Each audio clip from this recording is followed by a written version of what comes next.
Madame, Monsieur, bonsoir. Merci de nous rejoindre dans ce question d'actu. On va parler coopération ce soir avec d'abord l'Italie et cette visite de Giorgia Meloni reçue par le président de la République.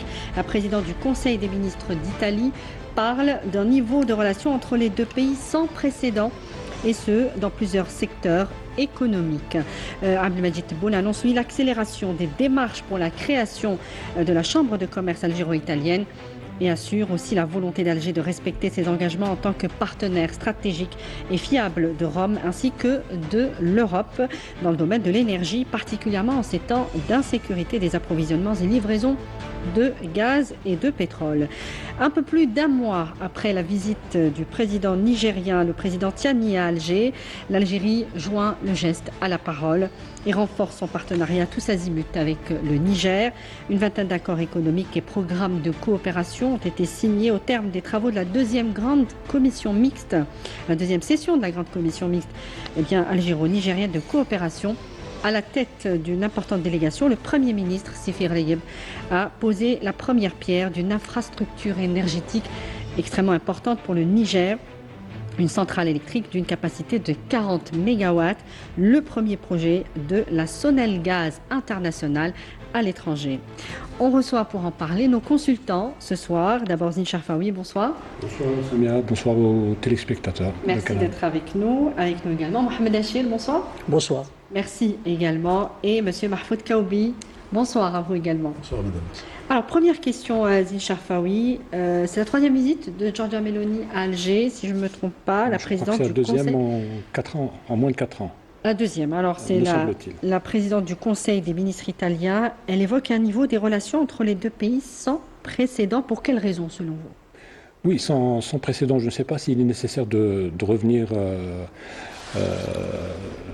sur l'origine des relations algéro. Non, mais quand elle évoque oui. cette phase des relations entre les deux pays, pourquoi elle le dit selon vous? Bon, d'abord, les relations algéro-italiennes ont toujours été bonnes depuis 1962 à nos jours. On n'a jamais assisté à... Le ciel entre les deux pays ne s'est jamais assombri. Donc les relations ont toujours été bonnes, exemplaires. Elles ont été très bonnes à partir des années 80, date à laquelle les deux pays ont été reliés par un gazoduc. Et donc depuis les années 80, pratiquement les relations politiques ont été bonnes, caractérisées par une grande confiance entre les deux capitales, et économiquement aussi. Oui. Bien évidemment, avec la venue de Giorgia Meloni au pouvoir, il y a eu un renforcement, un raffermissement des relations, et ces relations ont été davantage consolidées, renforcées depuis la crise en Ukraine. Et donc la crise en Ukraine a induit une crise du gaz. Et bon, l'Algérie a toujours été là lorsque l'Italie demande, l'Algérie a toujours été là pour sécuriser les approvisionnements en gaz de l'Italie et plus généralement sécuriser les approvisionnements en gaz de l'Europe. Donc c'est un peu la raison pour laquelle ces relations sont caractérisées par une confiance et par un pragmatisme qui n'a pratiquement aujourd'hui jamais fait défaut. Exact. Mohamed Achil, selon vous, que représente l'Algérie pour l'Italie, particulièrement, on disait, en ces temps d'insécurité, de géopolitique énergétique agitée? Je pense que l'Algérie représente un partenaire stratégique pour l'Italie dans plusieurs domaines d'abord. Vous avez le domaine sécuritaire, bien entendu, et le domaine économique, et plus particulièrement le domaine énergétique. Donc il y a toujours, c'est-à-dire il y a eu toujours une relation privilégiée de l'Italie avec l'Algérie. Ça ne se limite pas, bien entendu, à cette coopération énergétique. Plus qu'avec les autres pays européens, vous diriez? Vous diriez ça comme ça? Enfin, particulièrement l'Italie, je veux dire. Non, l'Italie, c'est-à-dire déjà même, c'est les chiffres économiques qui le confirment. C'est le premier partenaire des pays de l'Union européenne, avec 13 milliards d'échanges. Donc déjà, sur le plan économique, l'Algérie représente, c'est-à-dire pour l'Italie, le premier partenaire.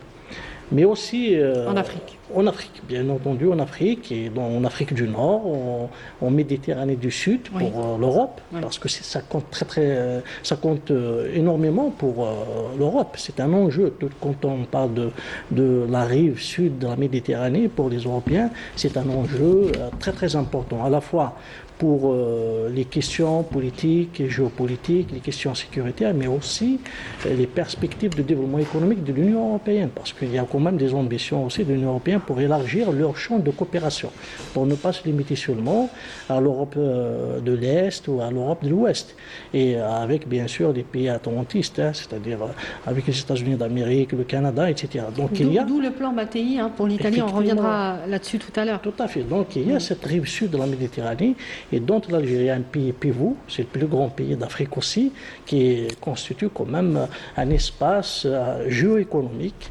géopolitique important pour... juste pour appuyer un petit peu ma question, parce qu'on sait que c'est un partenaire stratégique, effectivement, notamment pour la sécurisation des livraisons, de la sécurisation des approvisionnements en gaz, particulièrement aujourd'hui pour l'Europe.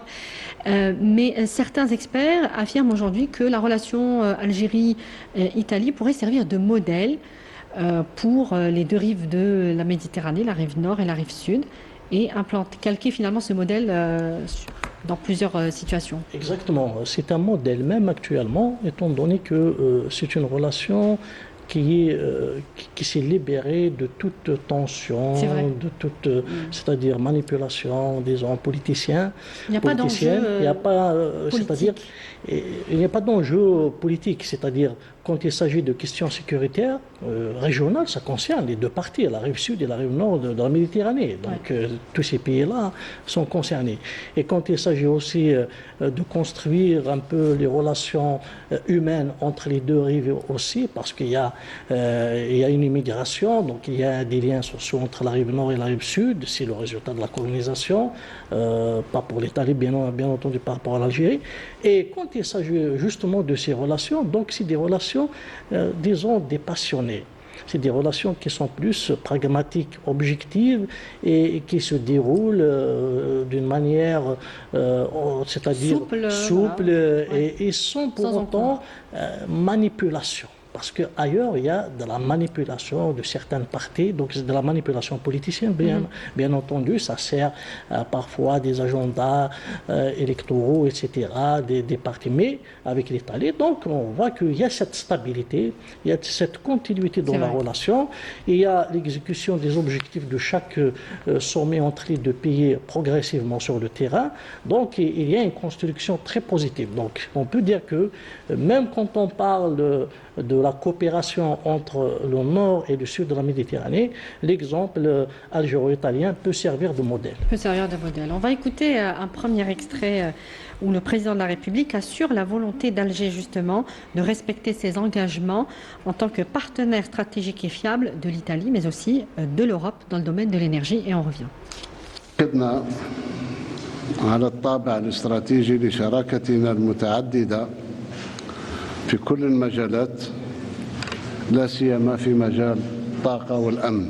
وفي هذا الصدد على الخصوص أود أن أشير إلى حرص الجزائر على الوفاء بالتزاماتها باعتبارها شريكا استراتيجيا وموثوقا للجمهورية الإيطالية ولأوروبا بصفة عامة. وفي ظل التحديات المرتبطة بأمن الإمدادات واستقرار الأسواق الدولية للنفط والغاز، وأن أجدد كذلك التزامنا بتعميق وتوسيع التعاون في مجالات التكنولوجيا الحديثة والمؤسسات الناشئة والتكوين والبحث العلمي والطاقات المتجددة والهيدروجين الأخضر والفلاحة المبتكرة والأمن الغذائي. Voilà donc pour cette déclaration du président de la République, M. Kaoubi, quelle est la portée du message du chef de l'État, justement dans le contexte géopolitique qu'il nomme, qu'il cite, et les défis liés à la sécurité et l'approvisionnement, donc, et à la stabilité aussi des marchés internationaux de l'énergie? Oui, un contexte très difficile qui change d'une manière très, très rapide depuis 2019 à aujourd'hui. le contexte au niveau international est très difficile à cerner et puis très instable, avec des répercussions d'instabilité sur un des marchés les plus importants qui est le marché de l'énergie.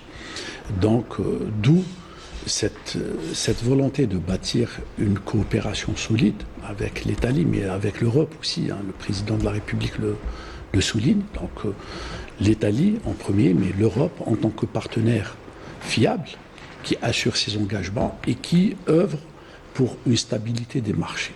Du moment que le marché de l'énergie impacte l'économie mondiale d'une manière générale et la croissance. Et donc l'Algérie, avec ce paradigme de stabilité, d'asseoir des fondamentaux sérieux en termes de coopération avec... Non, les fondamentaux, ils sont déjà là, M. Kaoubi. Mais dans le contexte actuel, c'est un message qui va être forcément rassurant pour les Européens. Rassurant pour les Européens. Ça a été toujours le message que l'Algérie a transmis. Donc d'œuvrer pour stabiliser et d'asseoir une relation sérieuse et surtout fiable. La réputation de l'Algérie est connue depuis des décennies en matière de respect des engagements et surtout pour œuvrer à ce qu'il y ait un marché stable et un marché géré avec une logique de stabilisation de l'économie internationale. Qu'est-ce qu'on appelle stabilisation? Puisque, avec ce qui se passe au Moyen-Orient, l'Italie est l'un des pays européens qui subit finalement de plein fouet ces perturbations en approvisionnement mondial et dépend beaucoup plus du gaz, d'ailleurs, pour sa production d'électricité que d'autres pays européens, plus de 44% contre 17% en moyenne pour les autres pays européens. Donc il va y avoir une demande croissante, notamment de l'Italie, que peut faire ou que va faire l'Algérie selon vous?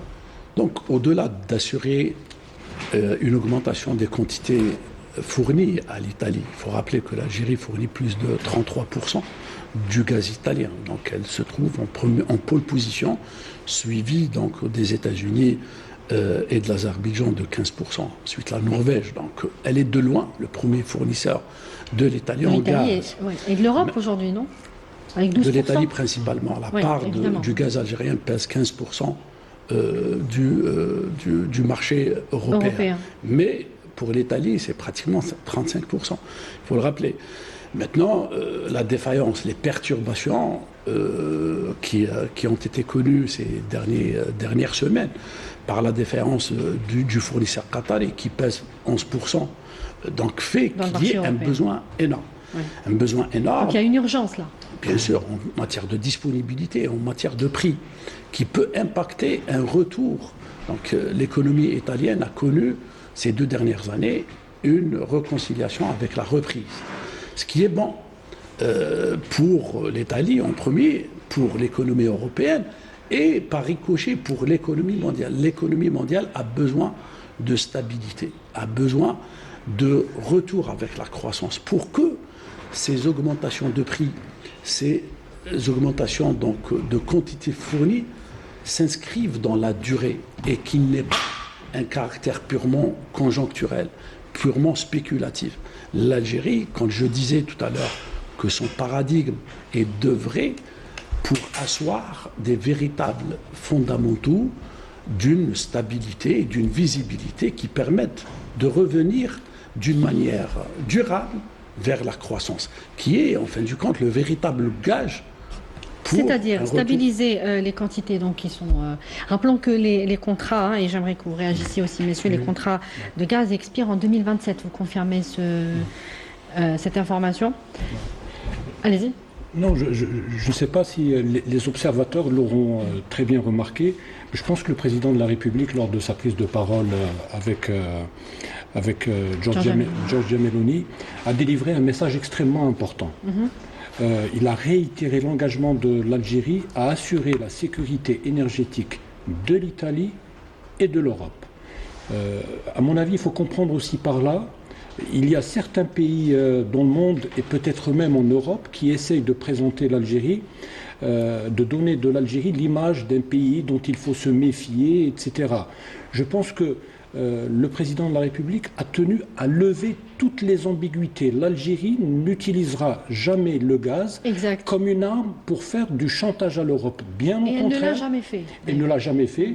L'Algérie, une petite parenthèse, je pense que c'est important, a assuré la sécurité énergétique de l'Europe même pendant les moments les plus difficiles de son histoire. Je fais allusion à la crise au terrorisme durant les années 90, la décennie connue. C'est vrai, il n'y a jamais eu de défaillance. Il n'y a jamais eu de défaillance. Et là, je pense que le président de la République a estimé important de rappeler cet engagement-là, alors que dans d'autres contrées, dans d'autres régions du monde, il y a des pays qui utilisent les hydrocarbures comme un levier de pression. Tout à fait. Là, ce n'est pas le cas de l'Algérie.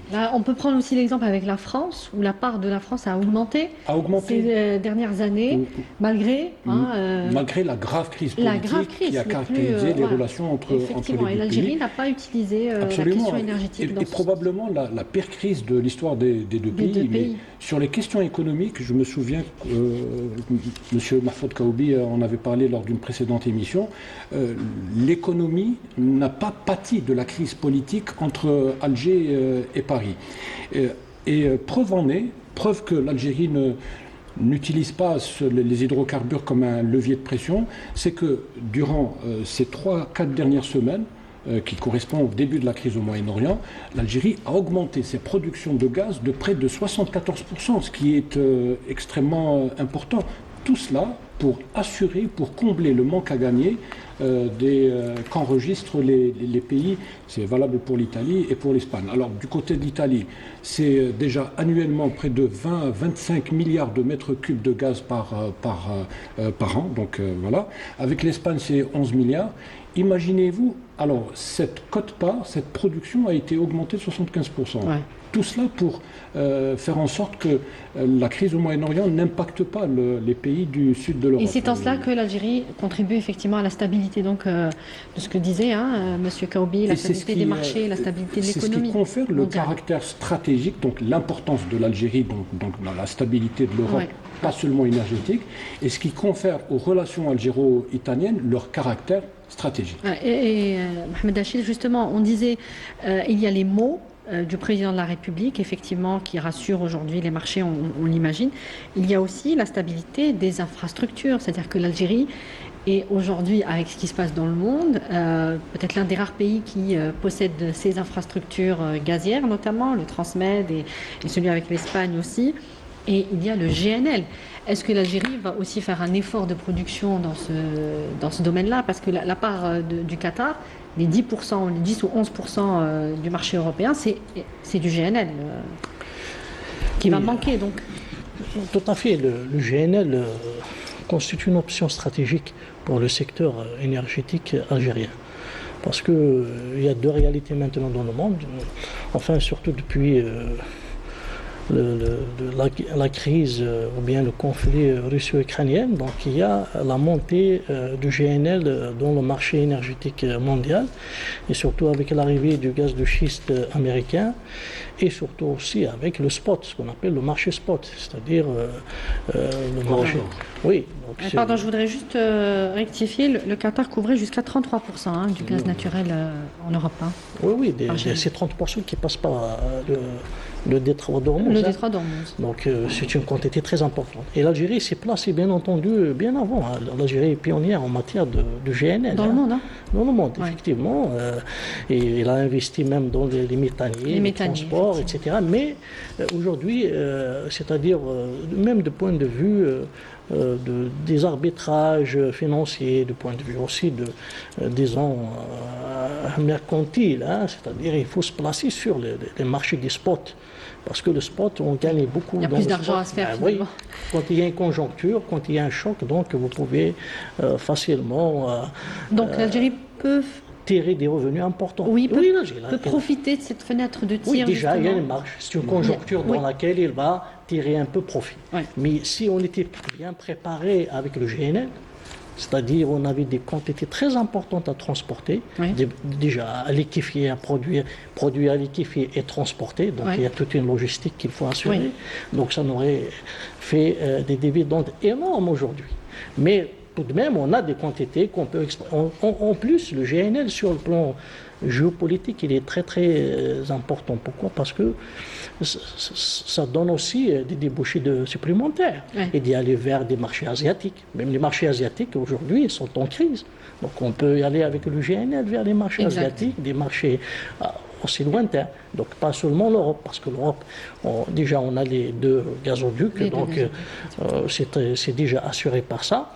Donc l'option GNL est très très importante. Et très intéressante. Alors juste, Monsieur Kaoubi, oui. C'est surtout par rapport à cette option GNL que l'Algérie est en train de faire l'effort, dans la mesure où il y avait des capacités qui étaient sous-utilisées suite à la baisse antérieurement à la crise du prix du GNL et du marché spot. Et puis, il y a la situation géographique de l'Algérie qui est juste à côté de l'Europe et qui permet, donc en matière de coûts de transport, d'acheminer, quand bien même on vend le GNL au prix du marché. Donc, on ne va pas faire des rabais ou des ristournes, mais le fait qu'on ait des capacités qui étaient sous-utilisées et qu'on soit proche, donc les coûts du transport et du fret maritime qui ont connu une augmentation extraordinaire depuis la guerre sur l'Iran, ce qui fait qu'on soit en position relativement avantageuse pour les Européens qui, sans que leurs problèmes soient réglés définitivement, ils vont bénéficier de quantités supplémentaires sur le marché du GNL. C'est là où on comprend toute la stratégie aujourd'hui qui a été donc présentée par la Sonatrach avec un investissement de 60 milliards de dollars pour la période 2026-2030. 26% environ de ce financement sera réalisé en partenariat avec donc des acteurs internationaux. L'Algérie ambitionne tout simplement de doubler sa production de gaz d'ici 2030. Et justement, là, c'est tout l'intérêt. Donc, la profondeur du message du président de la République, c'est de construire justement et de sécuriser l'avenir de l'approvisionnement par la voie de l'investissement, parce qu'il faut augmenter les capacités de production, que ce soit dans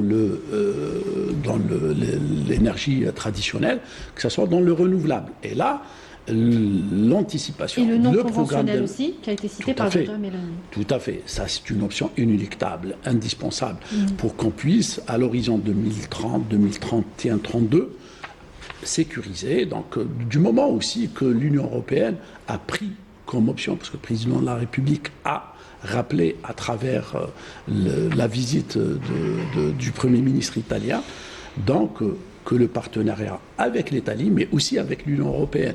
Une Union européenne qui vise à sécuriser ses approvisionnements en diversifiant les partenaires, et nous avons cette opportunité qui permet donc d'approvisionner régulièrement par voie de gazoduc. Donc en termes de prix, on est nettement plus compétitif que les autres. Et donc ça nous permettra d'asseoir une relation de coopération basée sur du gagnant-gagnant qui permet d'industrialiser, d'augmenter les volumes d'exploration et de production et de transport, et donc de construire un avenir nettement différent avec l'Union européenne. Aussi. Alors, juste pour terminer avec la question énergétique, est-ce que vous pensez que l'Europe, face à la situation qu'elle vit aujourd'hui, va prendre conscience pour justement le financement et l'accélération de la mise en œuvre du TSGP, donc le gazoduc qui vient du Nigeria à travers le Niger? Là, il faudra faire un effort de financement peut-être pour accélérer sa mise en œuvre. Oui, alors jusque-là, l'Algérie a fait beaucoup d'efforts pour faire en sorte que les pays européens ne subissent pas beaucoup les contre-coups des différentes crises qui ont lieu soit en Europe avec l'Ukraine ou soit au Moyen-Orient avec l'Iran. Donc, elle a augmenté sa production, mais cette augmentation a des limites. À un moment donné, elle atteint un plafond. Donc, il faudra bien exploiter d'autres gisements, etc. Donc, l'Algérie, malgré qu'elle a mobilisé 60 milliards, ou elle prévoit de mobiliser 60 milliards pour augmenter sa production d'hydrocarbures, conventionnels ou non conventionnels, il faudra bien aussi que les Européens mettent la main à la poche pour aider l'Algérie donc à moderniser son outil de production et à produire plus.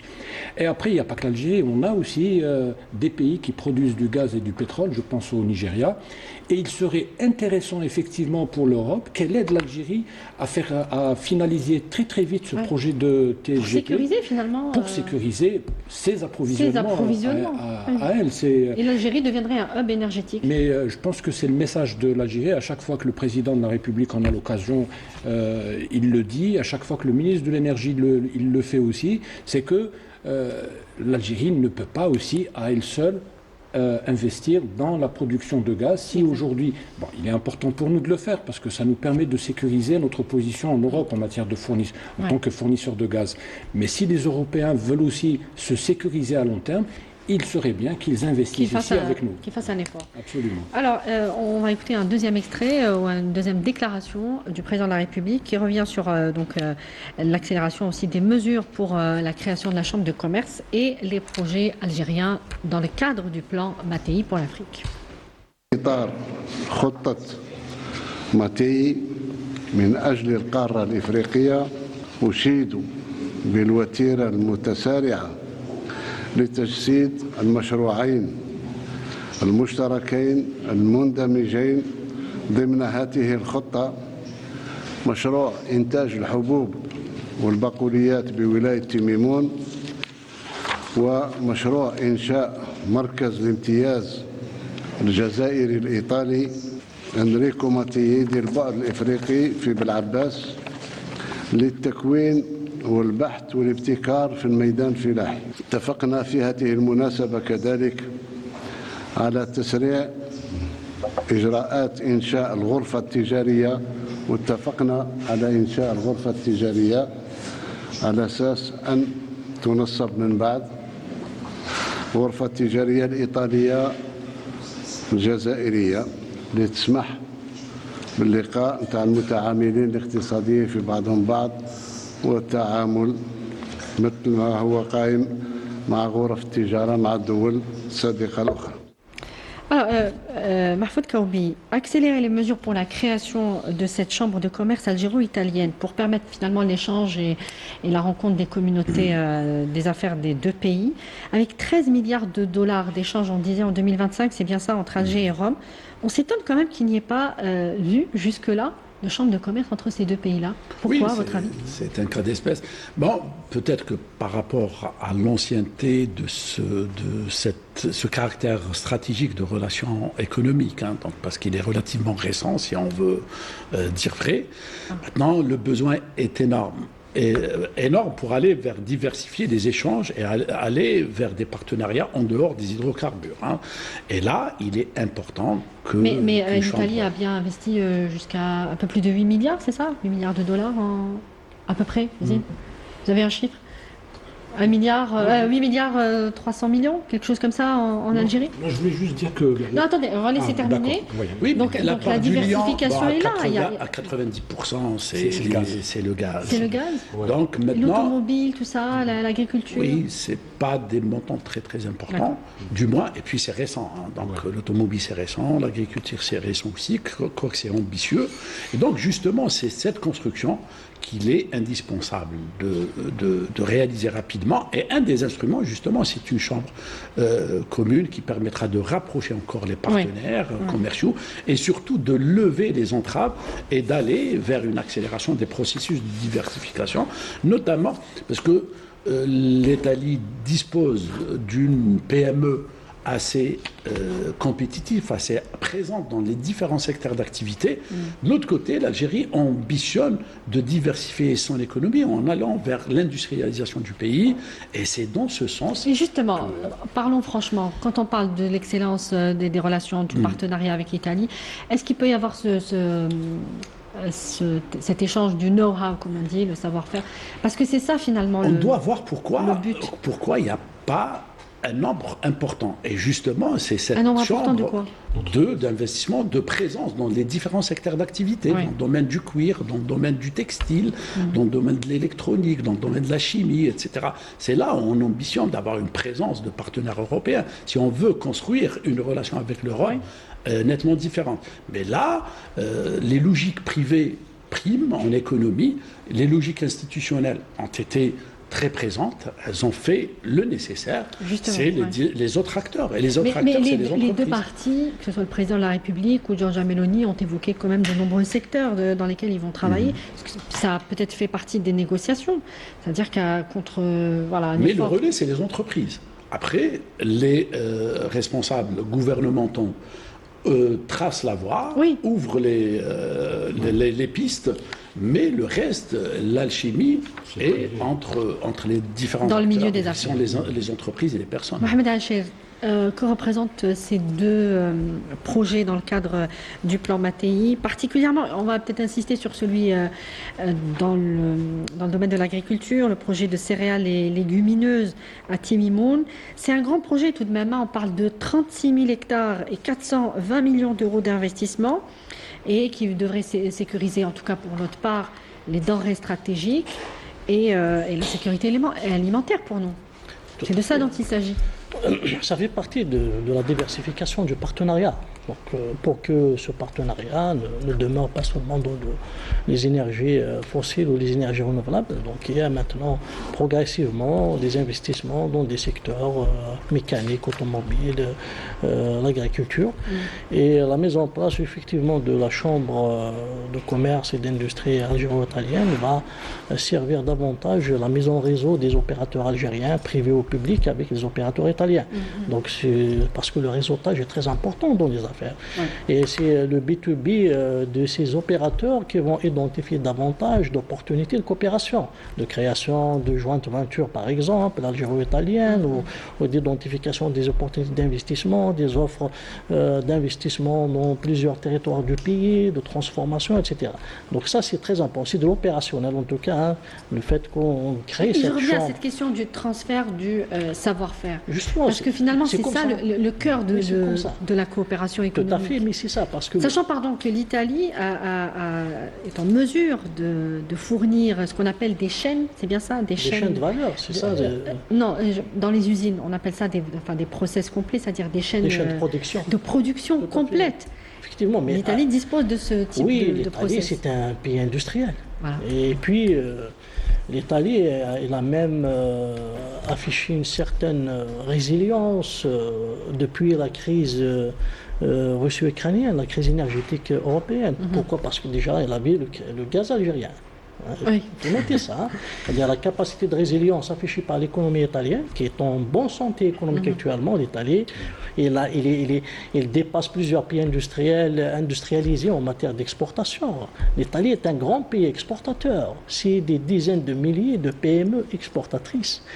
Et tout ça, et si on compare avec l'Allemagne, elle a reçu le choc de la crise énergétique, et des PME en faillite, etc., et des secteurs carrément à l'arrêt, surtout les secteurs énergivores. Par contre, l'Italie, elle a su justement garder son tissu de PME. Après, ils n'ont pas fait les mêmes choix économiques aussi. Hein. Oui, même la PME, même l'Allemagne se base sur la PME. Justement, dans ce réseautage, en matière d'énergie, je voulais dire. Oui, en matière d'énergie, ce n'est pas le même choix, hein, mais l'Italie, quand même, il a su, c'est grâce au gaz algérien. À l'Algérie, oui. C'est grâce au gaz algérien. Donc, rapidement. Quand on parle justement de transfert de technologie, on le constate avec déjà la formation, puisque ce projet agricole, par exemple, il y a des projets de formation en agriculture. Et il y a ce centre de formation aussi à Cité Blabès. Voilà, donc... centre d'excellence. Tout à fait, la formation du capital humain est l'élément fondamental, parce qu'on ne peut pas acheter une chaîne de production, comme vous dites, mais si on n'a pas formé le capital humain. Hein, et il y a ça, donc la mise en réseau des PME, mais toujours est-il, il faut permettre un cadre agile entre les opérateurs algériens et italiens et travailler ensemble pour identifier eux-mêmes, parce que là, on sort de l'institutionnel et on donne justement des opportunités aux privés d'identifier ensemble. Et là, donc, il y a eu des efforts d'attractivité de notre économie, de débureaucratisation, etc. Mais il faut encore il faut en faire plus. Ouais. Et c'est une opportunité pour les deux pays. Zine Cherfaoui, vous vouliez ajouter quelque chose Oui, passer à autre chose. Moi, comme j'aime bien mettre les choses en perspective, il faut juste se rappeler le contexte dans lequel les autorités algériennes ont décidé de renforcer leurs relations avec l'Italie. À mon avis, il y a des raisons à la fois politiques et économiques à ce renforcement. Le contexte, tout le monde le sait, la crise était à son zénith avec la France. Je pense qu'il y a aussi une prise de conscience aussi en Algérie de la nécessité de diversifier davantage des partenaires économiques de l'Algérie et de ne plus rester dans un face-à-face avec la France. Donc l'idée peut-être, je pense que c'est un peu le cas, c'est de ne plus dépendre que d'un seul partenaire. Et ce rapprochement s'explique... Ça a fait grincer des dents d'ailleurs par le... Oui, et c'est pour ça qu'aujourd'hui, moi je trouve que ce n'est que justice. Il est impensable que l'on n'ait pas, depuis 62 à nos jours, on n'ait pas eu de chambre de commerce entre algéro-italienne. C'est un non-sens. Il y a une chambre de commerce algéro-allemande, algéro-française, algéro-vietnamienne, etc. Mais bizarrement, le pays avec lequel on a un volume d'échange de 13 milliards de dollars avec une balance des paiements favorable à l'Algérie, il n'y a pas de... Ouais. Est-ce que c'est une histoire de lobby? On ne veut pas qu'on se rapproche davantage de l'Italie, etc. Mais une chose est certaine, c'est que depuis l'arrivée d'Abdelmadjid Tebboune au pouvoir, on semble changer de paradigme. C'est ce que dit Giorgia Meloni. Absolument. Précisément ces dernières années que ce changement de cap a changé à Alger. Oui, après il y a des choses qui se construisent. Entre-temps, en 2024, il y a eu le projet Mattei pour l'Afrique, 5 milliards et demi de dollars, etc. Le projet de Timimoun, l'ouverture d'un centre de formation. Mais c'est encore peu. Par rapport au potentiel. Par rapport au potentiel.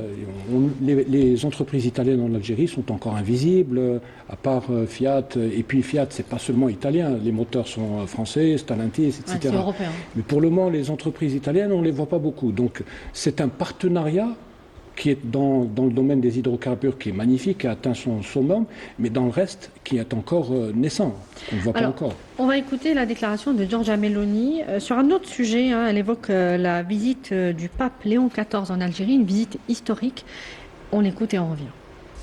Il existe également des liens forts basés sur le dialogue et des relations culturelles que les deux pays souhaitent davantage renforcer. Dans les semaines à venir, un événement historique est attendu en Algérie, la première visite du pape Léon XIV dans le pays. À cette occasion, le souverain pontife devrait se rendre sur plusieurs sites emblématiques liés à Saint-Augustin, une visite hautement symbolique qui vient confirmer le rôle de l'Algérie comme acteur de rapprochement entre les cultures et les civilisations, un rôle de passerelle entre l'Europe et l'Afrique au service du dialogue et du rapprochement entre les peuples. Ahmed Achel, un rôle de passerelle entre l'Afrique et l'Europe. Je voudrais qu'on commente rapidement cette déclaration de Giorgia Meloni. Oui, ça, en tout cas, l'Algérie, elle a cette profondeur historique, culturelle, religieuse. C'est un carrefour aussi des civilisations méditerranéennes. Donc, cela montre la grandeur de l'Algérie aussi. Et son rôle historique est même actuel en matière de justesse, de dialogue entre les civilisations, de dialogue entre les religions. Donc l'Algérie, elle a cette symbolique très importante, un pays cosmopolite historiquement et qui a brassé plusieurs civilisations. Donc aussi l'Algérie est un pays aussi de tolérance dans la Méditerranée qui appelle toujours à la paix. Même la doctrine de notre politique étrangère, c'est le règlement pacifique des crises. Donc on met en avant toujours le pacifisme, la paix, le règlement des conflits et on appelle au dialogue, à la concertation entre les nations. Effectivement. On va passer à la deuxième thématique de cette soirée. Je vous le disais en début d'émission, un peu plus d'un mois, donc après la visite du président Tiani à Alger, l'Algérie a joint le geste à la parole et renforce son partenariat tous azimuts avec le Niger. Une vingtaine d'accords et d'accords économiques et programmes de coopération ont été signés au terme des travaux de la deuxième grande commission mixte algéro-nigérienne et à la tête d'une importante délégation, le Premier ministre Sefer Leib a fait la pose de la première pierre, a procédé à la pose de la première pierre d'une centrale électrique d'une capacité de 40 MW. Le premier projet de la Sonalgaz internationale, il est important de le souligner, à l'étranger. Je vais commencer par vous, Monsieur Kaoubi. 20 accords, des mémorandums d'entente et des programmes de coopération couvrant plusieurs secteurs. Alors cette fois, ce qui est relevé en tout cas dans ce contexte, c'est que l'Algérie veut sortir un peu de cette relation, où il n'y a finalement que la dimension sécuritaire et de renseignement avec ce pays voisin, le Niger, et élargir la coopération à de nombreux domaines. On pourra les citer, je peux les citer tout de suite. Bien sûr, l'énergie, les travaux publics, la santé, les affaires religieuses même, la jeunesse et les sports, l'enseignement supérieur, la recherche scientifique, etc., etc. Oui, donc passer à une vitesse supérieure, au-delà de la sécurité, qui demeure importante, parce qu'on ne peut pas envisager du développement sans qu'il y ait de la sécurité. Et le problème sécuritaire se pose de manière très sérieuse dans la région. Donc, mais quand on sait que le développement économique, la situation économique, la pauvreté, d'une autre manière, influent énormément sur le côté sécuritaire, il est indispensable de mettre en œuvre des projets réels qui permettraient de créer le développement et donc de lutter autrement et de contribuer à la sécurisation de la région. Donc plus de 940 km de frontières qui coûtent énormément à l'Algérie en matière de sécurisation, mais qui œuvrent pour améliorer de la situation économique de la région aussi, création d'usines frontalières, financement de projets routiers, d'infrastructures.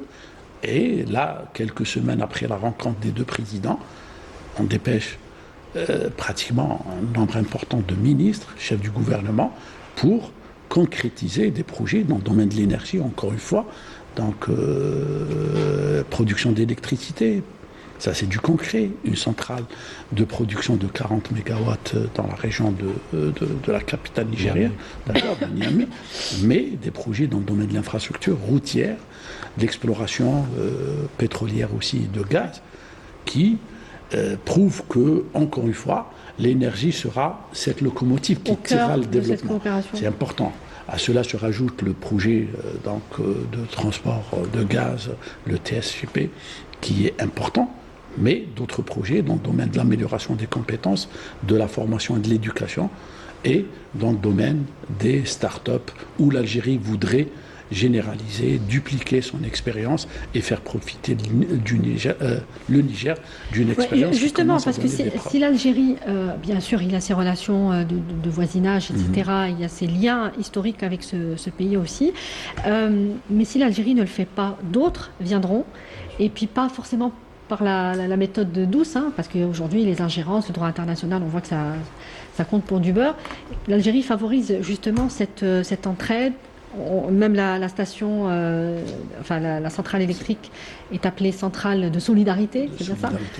Oui, bon, au-delà de la il y a une approche solidaire, une approche fraternelle. Elle est importante parce que l'Algérie, encore une fois, tend la main pour aider, pour contribuer à la stabilité de la région.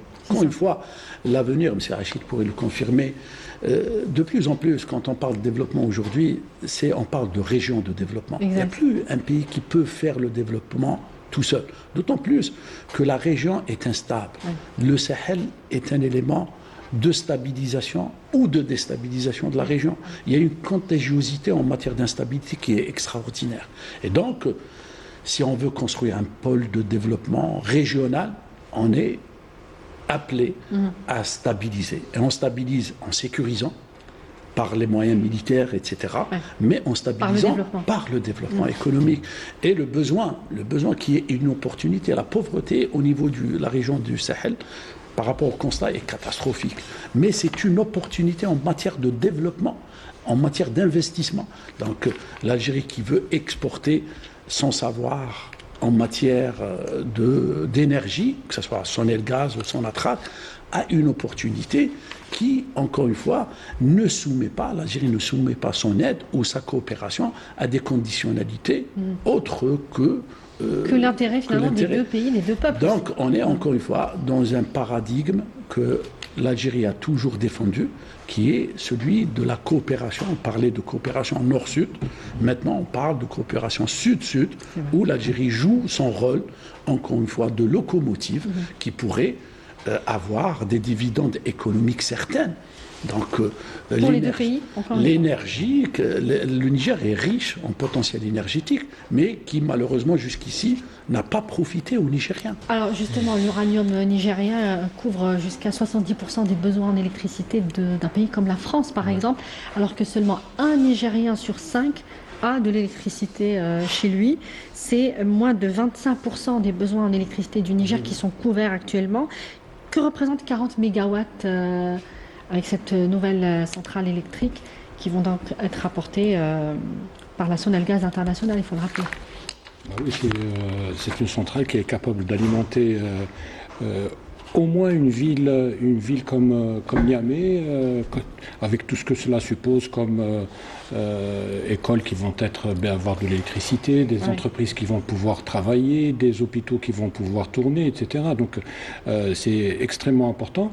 J'aimerais d'abord, avant qu'on aille un peu plus loin dans le sujet, émettre déjà un constat.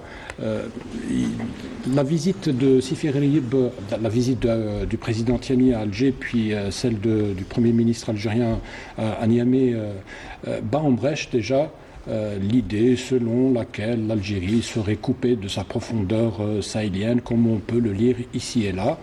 Donc ces visites montrent que les relations entre l'Algérie et les pays du Sahel excitent le Mali sont excellentes. Les relations ont repris, comme vous voulez de le dire, avec Niamey. Elles ont repris aussi avec le Burkina Faso. Bon, inutile de dire qu'elles sont excellentes avec le Nigeria, avec le Tchad et tout le reste. Donc l'idée selon laquelle on serait coupé du Sahel et de notre profondeur stratégique est complètement fausse. Après, lorsque tout à l'heure Mahfoud Kaoubi signalait ou faisait remarquer qu'un grand nombre de ministres s'étaient déplacés à Niamey, en fait, on a eu un peu plus de la moitié du gouvernement qui était à Niamey. Cela montre que l'Algérie met le paquet, qu'elle mise beaucoup sur cette coopération, sur ce partenariat avec le Niger. Il y a la prise de conscience, elle existe depuis longtemps, mais aujourd'hui, Niamey, le Burkina Faso sont des dispositifs importants pour l'Algérie, à la fois sur le plan politique, sur le plan sécuritaire et sur le plan économique. Tout à l'heure, l'Algérie fait de l'Italie un hub en matière énergétique, donc on renforce la position de l'Italie en Europe, mais aussi le Niger et le Nigeria vont faire aussi de l'Algérie un hub énergétique qui profitera aussi à l'Europe. Donc il y a véritablement une prise de conscience au niveau des plus hautes autorités sur l'importance du Niger dans ce dispositif-là. Et ça peut expliquer pourquoi on a eu le Premier ministre, le ministre de la Santé, le ministre de l'Énergie, le ministre de l'Agriculture, le ministre de la Formation professionnelle, et j'en oublie probablement certains. Oui. Vous avez parlé de 20 accords, 20 mémorandums d'entente signés. Cela montre que l'on veut une relation, un partenariat à la fois profond, multisectoriel et durable. Et je suis sûr que c'est la relation entre les deux pays qui était un peu cantonnée peut-être sur l'aspect sécuritaire avant. Oui, alors sur l'aspect... En matière de coopération, je veux dire. Oui, il y a eu, pour avoir travaillé sur le dossier, pour avoir été à Niamey, etc., donc l'Algérie a toujours essayé de diversifier ou plutôt de diversifier son offre de coopération au Niger. Mais ça ne répondait pas de l'autre côté ? L'Algérie ne fait pas beaucoup de publicité lorsqu'elle aide des pays, etc. On ne voit que le côté sécuritaire des partenariats, mais il y a beaucoup d'étudiants nigériens qui viennent étudier en Algérie, il y a des centres de santé qui ont été ouverts, il y a des forages pour produire de l'eau potable qui ont été faits, il y a des centrales il y a des petites centrales qui ont été faites, il y a des écoles qui ont été ouvertes. Bref, l'Algérie, c'est ce qu'elle a fait avec le Mali, avec le Burkina Faso, avec beaucoup d'autres pays, mais souvent on n'en parle pas. Là, on parle de partenariat, Zine. Peut-être plus que des projets de solidarité, comme on dit. Là, j'aime pas beaucoup le terme, mais on a l'impression qu'il y a véritablement un forcing. Il y a du temps qui a été perdu, il y a eu la petite brouille entre les deux pays, donc il s'est estompé avec la visite de Tiani à Alger. Mais là, on a l'impression qu'on veut aller vite et bien pour rattraper le temps perdu, et on veut éviter que l'on revienne au point de départ, comme ça peut être le cas par le passé. Aujourd'hui, à Alger, il y a une véritable prise de conscience sur la nécessité de stabiliser le Sahel, et vite. Par le Niger notamment. Mohamed Hached, quel est le potentiel du Niger ? On le disait, il a énormément de ressources, comme l'or, l'uranium. Et il y a aussi ces projets dans le domaine de l'énergie, avec la Sonatrach qui annonce donc entamer les travaux de forage depuis au champ de Kafra, au Niger. Oui, le Niger, d'abord, est un vaste pays qui a des potentialités en ressources naturelles. mais c'est-à-dire qui ne disposent pas assez d'infrastructures, de capacité technique d'abord. C'est-à-dire que si on prend par exemple l'énergie, ils ont besoin de la capacité technique, du capital technique, humain, et technologique, expertise, etc., que ce soit de Sonatrach, de Sonargaz. Donc, quoi qu'ils ont, comme le périmètre Kafala, il y a quand même c'est-à-dire des indices très importants en matière de ressources gazières et pétrolières. Et puis, ils ont aussi des ressources même, c'est-à-dire, c'est vrai qu'il a subi un peu les effets de changement climatique, mais il reste, il a des potentialités, même dans l'agriculture. Mais sauf qu'ils n'ont pas justement le capital technique dans l'agriculture, parce que maintenant, l'agriculture, il faut de la mécanisation, il faut des engrais, et d'ailleurs, la question... le Niger ne possède pas. Oui, il ne possède pas. Donc, ce qui fait qu'il n'arrive pas à transformer ces ressources en biens, c'est-à-dire en biens finis, en biens en semi-finis. Donc, il est resté dans une exportation de l'uranium, mais qui ne lui rapporte pas assez. Et d'ailleurs, vous l'avez bien dit, 80% des Nigériens n'ont pas d'électricité, n'ont pas accès à l'électricité, alors qu'ils fournissaient d'autres pays. On peut dire aussi que le Niger a subi un véritable pillage à plusieurs niveaux de ses ressources naturelles. Donc, effectivement, et là, avec l'Algérie, donc, je pense qu'ils sont rassurés, ils ont la confiance totale en notre pays comme partenaire, c'est-à-dire non prédateur d'abord, mais un partenaire qui met en avant le partage de la valeur, le partage, disons, juste ou égal de la valeur. C'est le gagnant-gagnant. Donc l'Algérie, il peut, et d'ailleurs, il y a eu déjà des équipes à former au niveau de Sonatrach, Sonargaz, etc., en matière de formation. Là, c'est une logique d'abord. L'Algérie, on l'a relevé même dans le discours des responsables des deux partis lors de la visite du président nigérien, c'est que l'Algérie, il n'a pas l'intention de garder le Niger comme fournisseur seulement du sous-sol, des ressources. Mais il prépare la relève en matière de gestion de ses propres ressources. Donc on sort de la logique de prédation. Donc là, on prépare, c'est comme l'adage chinois, hein, il faut apprendre à pêcher, hein, c'est pas lui, c'est-à-dire lui donner carrément le poisson à manger. Le poisson. Donc c'est cette logique-là. Alors que d'autres, oui, on veut garder c'est-à-dire le maillon élémentaire de la chaîne de valeur, c'est l'extraction. Alors que c'est-à-dire l'expérience. Vous parlez des hydrocarbures particulièrement? Que ce soit les hydrocarbures, les ressources, toutes les ressources. Donc, dans la division internationale de travail traditionnelle, on a fait que l'Afrique, pendant des décennies, se spécialisait seulement dans ce maillon faible de la valeur ajoutée, c'est-à-dire l'extraction, quelle que soit la ressource. Mais là, donc, il faut qu'il y ait cette remontée des filières. Et l'Algérie s'inscrit justement avec ses partenaires africains dans cette remontée des filières et de partage des chaînes de valeur, c'est-à-dire avec... Justement pour ce projet de Kafra, et puis de Kafra, est-ce que le Niger va aussi faire partie des exportateurs de gaz si jamais les quantités sont importantes à travers finalement le gazoduc? Ils produisent déjà du pétrole et ils distribuent du pétrole. Je parlais du gaz particulièrement, puisque le gazoduc qui vient du Nigeria. D'ailleurs, le Niger va tirer profit de gazoduc. Oui, ça on va en parler. Mais est-ce que le Niger peut devenir acteur finalement dans le domaine du gaz? Oui, déjà, il va subvenir à ses besoins, à ses propres besoins. Après, bien entendu, si les découvertes sont très importantes, il peut se positionner comme exportateur. On a vu le Sénégal et la Mauritanie récemment ont commencé à exporter le gaz, parce qu'ils commencent à découvrir des quantités importantes à exploiter, etc. Donc c'est ça. Donc même le Niger, avec l'exploration qui va se faire surtout avec Sonatrach, donc éventuellement ils vont découvrir des gisements qui leur permettront de se positionner sur le marché énergétique, que ce soit régional ou international.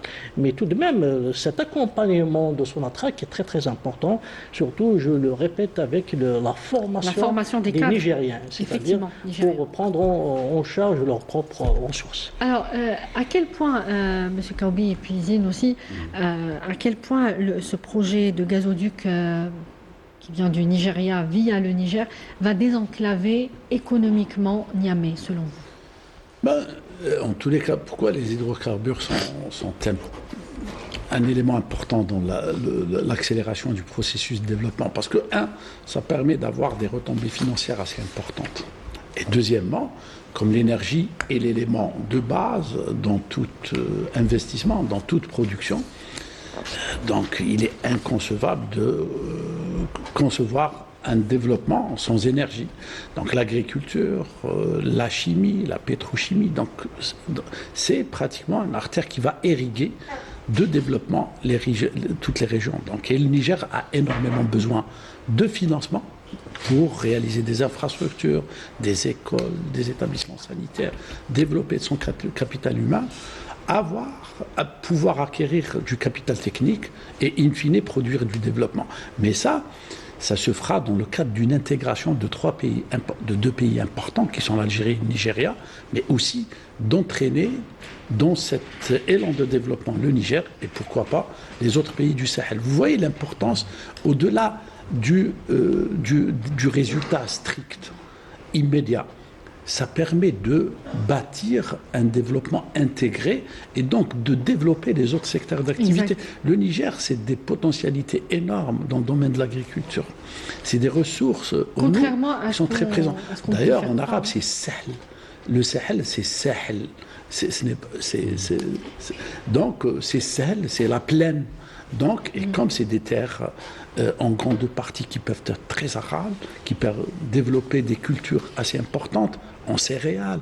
Avec des grands territoires. Et voilà, donc c'est de créer cet élan de développement qui fait de l'intégration. D'ailleurs, dans tous les documents de l'Organisation de l'Unité africaine, l'Union africaine, on est sur l'intégration. On a toujours plaidé l'intégration. Et à travers ça, on aura un projet qui donnera de la voix, qui montrera aux autres pays d'aller pour développer du potentiel. Oui, alors ça, tout va bien, cher Faoui, s'il n'y a pas encore des ingérences et des tentatives de déstabilisation. Oui, j'allais justement en parler. On le dit, on l'a souvent dit autour de cette table dans cette émission, c'est qu'on assiste à une recomposition internationale. Elle se fait, on le voit, c'est pas la peine d'aller dans le détail, dans la douleur, et de façon extrêmement violente. Voilà, les frontières des empires, elles sont en train de changer, de bouger. On aura probablement un nouvel équilibre dans une dizaine d'années, on ne sait pas. On ne sait pas sur quel équilibre. Et l'Afrique n'est pas en reste, évidemment. L'Afrique, bien évidemment, non seulement elle n'est pas en reste, mais elle est un terrain de confrontation entre puissance et moyenne, etc. Et le Sahel est aussi fait l'objet d'une convoitise par de nombreuses puissances. Il y a des acteurs extra-régionaux qui sont là, qui essayent de déstabiliser nos États. L'Algérie fait l'objet aussi, elle est attaquée, on n'en parle pas. Le terrorisme, généralement, c'est un levier de pression qu'utilisent certains États. Et aujourd'hui, il est important pour un pays comme l'Algérie de sécuriser, d'essayer de sécuriser la plupart de ses frontières, parce que il est difficile, on a 7 frontières, plus 6000, 7000 km de frontières, c'est énorme. Il faudrait juste que... Et l'Algérie ne perd pas de vue, ça c'est quelque chose qui rassure, qui réconforte, qu'elle a compris que la nature a horreur du vide. Du vide, exact. Quand on n'est pas présent quelque part, d'autres personnes qui le font, qui sont là, et qui ne rate aucune occasion justement pour vous déstabiliser. Et avec le Niger, elle met le paquet, elle met les moyens, etc., pour satisfaire toutes les demandes du Niger. Et en contrepartie, nous avons, là, Mahfoud Kaoubi parlait d'un partenariat gagnant-gagnant. Nous aussi, nous y gagnons économiquement, nous y gagnons au plan de la sécurité. Et puis, il ne faut pas oublier la dimension humaine, elle est importante. N'oublions pas qu'avec le Niger aussi, c'est une histoire commune, c'est des rapports, dans beaucoup de cas, c'est aussi des rapports familiaux. C'est des liens familiaux. C'est des liens familiaux. Donc, je pense que c'est ce que fait le gouvernement avec le Niger. C'est une manière aussi de dire que le temps des bisbilles un peu inutile, finalement, est révolu. Il faudrait plutôt construire, bâtir, stabiliser, plutôt que de perdre du temps. Oui. Alors, moi, je pense que ce que fait l'Algérie avec l'Algérie, c'est une petite note d'espoir, parce que nous sommes dans un environnement, ça pourrait entraîner aussi d'autres pays. Un espace extrêmement en crise. Exact. Merci. Ah, vous vouliez ajouter quelque chose? Puisqu'on a commencé avec l'Italie, donc c'est très important de relier un peu la prochaine, enfin, pas négocier, mais de mettre sur la table cette vulnérabilité qui entoure l'Algérie. L'Algérie est en train de faire des grands efforts de stabilisation de ses frontières, ces 1400, ces 1300 kilomètres de frontières, le terrorisme, le trafic de drogue, etc. C'est devenu des espaces perméables. Donc l'Algérie est en train de fournir énormément d'efforts. Ça nous coûte énormément pour l'armée algérienne et pour les services de sécurité en général, mais aussi on est dans cette option aussi active maintenant de solidarité. Et là, l'Union européenne, par exemple, les premiers partenaires, ils doivent quand même comprendre cet effort fourni par notre pays. Parce qu'en réalité, les efforts de stabilisation et de paix dans le Sahel vont impacter positivement la rive nord de la Méditerranée, c'est-à-dire les pays comprendre européens. et y participer, vous voulez dire? Justement, donc même dans ces partenariats avec l'Union européenne, donc il faut intégrer quand même ces questions sécuritaires importantes au Sahel. Merci beaucoup, Mohamed Haché. Merci. Merci à vous, Zine Cherfaoui et Monsieur Kaoubi. Merci beaucoup. Merci d'avoir été avec nous. Merci à vous de nous avoir suivis. On se dit à la prochaine fois. Merci. Excellente suite des programmes. Au revoir.